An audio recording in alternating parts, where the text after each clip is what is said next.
what is always, we're present back again with another breakdown video. So today I'm going to breaking down another Tifo Football video. Surprise, surprise, you know. But if Tifo Football, anyone from Tifo Football was ever watching this, please sign me up. You know, I'll do the work for you for free. I'm a big fan of your channel, you know. But today the video I'm breaking down is Man United's Martinez actually too short from the Premier League.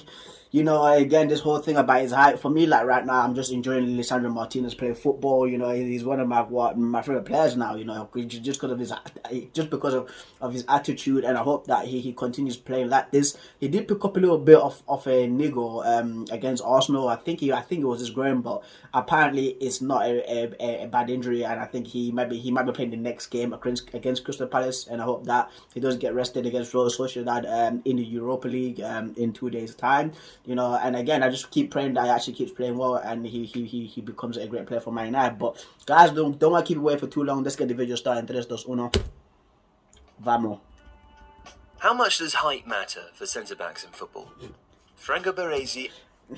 It does kind of matter, because when they put tall strikers, like if you like Zigic, you remember Zigic, like he was a 6'7" guy. You know, but again, yeah, like as literally they're fading onto the screen right now, like Berets and Cannavaro, like legendary like centre backs, and they were like 5'9". But we'll continue. And Fabio Cannavaro were both 5'9", and both very much world class. Now they are the exception. Well, not world class, fam. Legendary. Franco Baresi, fam. Man like old man Franco. Man like the Qui-Gon Jinn to Obi-Wan Kenobi, fam. Like if like that was a Star Wars reference for the people that got it. But Franco Baresi was the man, right, when Paolo Maldini was basically starting off. But yeah, bro, like Baresi, fam. Oh, legendary. And then Cannavaro, like the last defender, like to win the Ballon d'Or in 2006. Most cited. The suspicion towards a lack of size in that position remains. When Manchester United agreed to pay about £47 million for Ajax centre-back Lisandro Martinez, there were also many who questioned whether the Argentina international was worth the outlay. And more so now, given his difficult start in the Premier League. But do we overemphasise the importance of height in defenders? Well, it depends. Let's see. Brentford defender Ben Mee is 6 foot tall and considered short for a centre-back. Really? But he thinks size is becoming less relevant and that technical and athletic abilities are equally pertinent. Former Brighton striker Glenn Murray agrees, but wonders how long that will be the case. But Dan Burns massive. You don't know how the game is going to evolve, he says. If people see a weakness where all back fours are under 6 foot, then someone will think, right, I'm going to start by buying some 6'4" centre forward and putting the ball in the box. I remember this with Man United versus Barcelona in 2009, right? Because the Man United team, like they were very good in the air. When you got guys like Ronaldo jumping like a bat, like is Ronaldo, right? I remember they tested to the limit TV show like in 2011, right?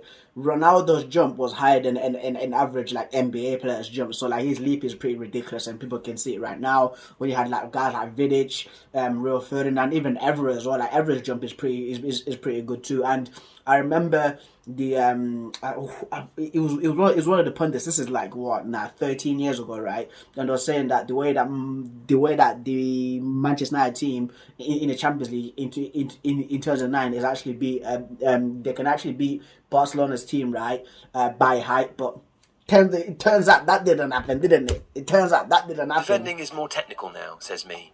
With centre-halves called on less often to win aerial challenges, there is often more focus on how accomplished a player is with their feet, when in possession, than on how strong they are in the air. Reading's head of football operations, Mark Bowen, says that defenders are really expected to be more like midfielders in profile and have to be comfortable getting it off the keeper and initiating play. And that seems right, with plenty of former fullbacks occasionally moonlighting on the outside of back threes and not suffering through lack of traditional defensive size. Okay. Swansea City's set-piece coach Andy Parslow also makes an important point about determining which attributes matter. It's going to depend on what your team's profile is. What's the playing style, he asks, with the implication that different tactical approaches place contrasting emphasis on the size of a defender. Yeah. A team like Manchester City don't need to worry so much about defending set pieces because they've got the ball so often they don't defend many of them. Parslow mentions Burnley, under previous manager Sean Dyche, as being one of those teams that needed centre-backs of a particular physical profile because they played in a low block. Tarkowski. But how then does that tally with having Ben Mee as a fixture at centre-back for the past few seasons? There are certain players that when they go and attack the ball or attack a cross, nothing else in the world exists in that second other than them and the ball, says Parslow. Yeah. I think Ben Mee is one of those, who has that mentality and those attributes, and that's when you can be a couple of inches shorter and still be more effective.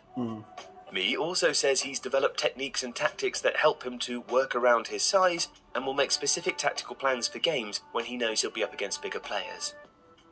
Usually the tall players don't jump a lot because they've never really had to. Yeah. So a lot of the time you're trying to get an early jump on them and using your body to get above them. Or if a player is quite clever at using their body, they're always looking to physically disrupt you before you hit the ball. Yeah, especially like timing like the ball. That's what I've noticed with Martinez, especially when he leaps. Like he times the ball very well, like in the air, right? And same thing with Tim Cahill for Everton, like back in the day. I think Tim Cahill was like 5'11", but his leap and his timing for the ball was absolutely ridiculous. Even Kevin Davies as well for Bolton, the striker. If you remember Kevin Davies, you're a real G, and like the way that he would also win the ball is again like the timing in the air ridiculous. And then when that quote here, right, where it says like, they're always looking to physically disrupt you before heading the ball. Guys like Vidic, I remember even Fellaini too. Like Vidic, bro, like Vidic would elbow man, then go and head the ball. Like Vidic, Vidic was a terrorist, bro.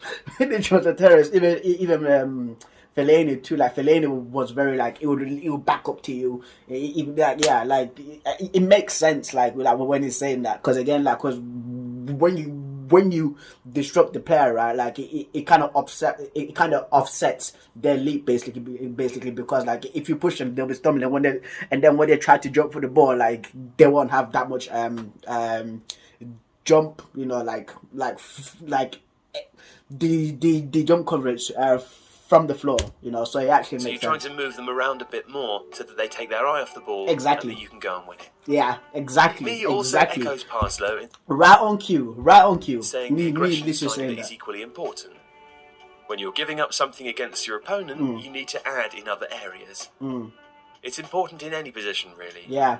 Outside the and I call this equivalent exchange. I actually took this from Full Metal Alchemist Brotherhood. Like it's equivalent exchange. So when you're giving something up, you must take something back of like equal value. So that's how I always think of it. The very top players, you're always giving up something. Yeah. Whether it be pace, cleverness, strength or power. Yeah. And then but you're taking something back from them too, so it requires compensation in other areas, and a lower centre of gravity can sometimes provide it. In the modern game, that's what it's about. Turning, twisting, recovery runs, Mee adds. There are a lot of teams like that to press high now.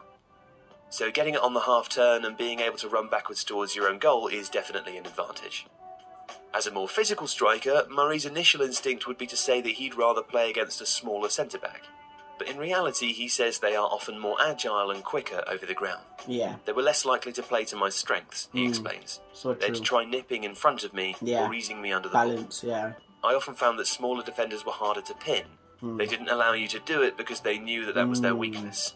So they'd try to step in front, or they had really good timing and a great... Because it's the anomaly because you're not used to it. Because again, like he's probably used to playing against centre backs who are like 6'2", but when you go against a guy who's 5'9", you're not used to it because again you're trying to feel to where he is, but the guy's really agile. He can actually come out and get in front of you because again, like the way that he moves is completely different to the taller defenders. It's the same thing again, like in the NFL, like with the tackles, basically the guys who block off the linebackers, right? The guys who protect the quarterback, like they are usually like 6'3", 6'4", right? And then like the linebackers, right? They are again like a similar height, But with Aaron Donald, like he's one of like the greatest like defensive players ever to play American football. He's like 6 foot, and he always like nips around the guys, and they're always like, how's it doing that? Like he's not the usual size to what I come up against. So it makes sense. It really makes sense. It really makes sense. Another way of redressing an imbalance is through team organisation. For example, when Lisandro Martinez's former Ajax came up against Borussia Dortmund in last season's Champions League, the defender was assisted by a midfielder who would drop whenever a long ball was played in towards 6'4" Erling Haaland, disrupting the striker and allowing Martinez more time and space in the air. That's the kind of thing I'd do all the time, says me. When you come up against good players in the air, I'd always try and put a centre midfielder on toes, as we say. If he's concentrating on the man, it takes his eye off the ball that's coming and allows you that free run to go and win the ball, using the player in front of you as a bit of a blocker. Mark Bowen recognises that height is not everything, and smaller players develop other ways and attributes that allow them to compete. But he says size is still one of the first things coaches and managers look at when a player is presented to them, and admits that there are still unconscious biases for coaches around height and negative assumptions about smaller players. So much. Asked the same question, Murray says that without height on his side, the player would need to be exceptional at everything else. But also stresses the importance of context.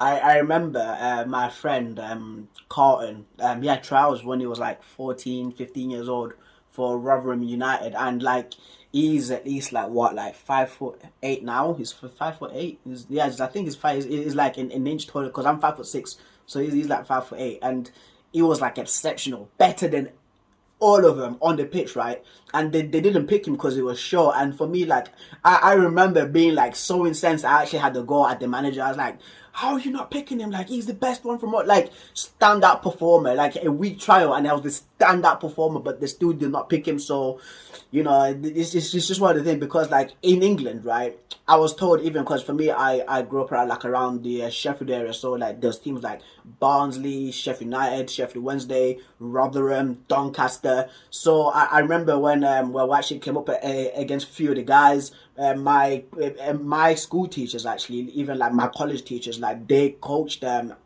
Sheffield United, at Doncaster, right? And they told me though, like they always look for the big guys first as well. And when I come against those guys, they used to be like massive, and they were like what, 14, 15, 16 years old, and they were just big. So I'm not surprised about that. Look at Harry Maguire. He's the archetypal centre-back. Strong, physical, tall. But dead. Dominant. He's not dominant. He's not. If the more I speak, the more in trouble I get. Hasn't really suited the way they play. You can't put any sort of player in any position, and if you don't play to their strengths, then they're not going to look as good as they've done elsewhere. If you like this video, please consider subscribing to the... But guys, that's been the video. Shout out to Tifo Football again for the breakdown. Like these guys, yeah, they're so good at what they do. They're generally so good at what they do.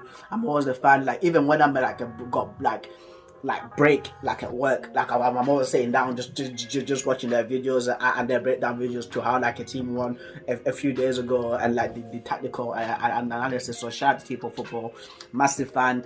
But yeah, this whole thing again, like about tall centre backs, I see, especially to what Murray was talking about, right? When like he comes up against a guy who's short, is fairly difficult to play against him, because he's not used he's not used to that kind of like body type, because he's again used to a guy like Harry Maguire, who's like 6'3", again big, physical and dominant, you know. And I remember watching the Chelsea game versus Southampton a few days ago. Chelsea lost it 2-1. It was Lavia that scored, and I think it was Armstrong that scored the goal, and then Chelsea had Raheem Sterling scored a goal, right? And Che Adams, right? Again, big tall striker, strong dude. He's at least what, 6 foot plus, right? And he the way that he was like winning the balls, right, against Thiago Silva and Koulibaly. Again, like no joke defenders, like really strong defenders, and he was winning everything like in the air. And then when he played against Lisandro Martinez like a few days before, really struggled. I see why, because again I think that Che Adams is again used to use, right. Hey, this is a hypothesis, guys. This is my opinion from what I'm saying, right. I think that Che Adams is used to playing against like guys like Thiago Silva, guys like Koulibaly, but he's not used to playing against like a guy like Martinez, even Jamie Vardy as well. He came out and said that Martinez was a bully. So make of it of what you will, guys. But that's been the video as well. If you've got any thoughts, comments, or concerns, you know what to do. Comment down below as usual. I'm very active in the comments down below, guys. Thank you so much for leaving a like as well, because again, when you leave a like, it shows that there's actually like engagement throughout the channel, and then YouTube actually pushes like these kind of videos forward, and I do love doing like these kind of videos too. And there is like a little thing at the end now to watch like my previous videos from like different leagues, from like the Saudi league, Japanese league, young up and coming players, match vlogs, like football quizzes, all sorts in my channel. So yeah, there's going to be something at the end as well for you guys to press to check out the previous video that I did, which is the NFL one, game recognized game. You know, the Bayern Munich team, Kingsley Coleman and Leroy Sané, and then McCall Hardman, the wide receiver for the Kansas City Chiefs, and they're doing like a little crossover, football versus American football. Please go check it out, guys. But I've been personally reacting. Is Manchester United Martinez actually too short from the Premier League? For me, it's kind of clicking now. It's kind of making sense. But yeah, I'm signing out. Keep it real. Peace.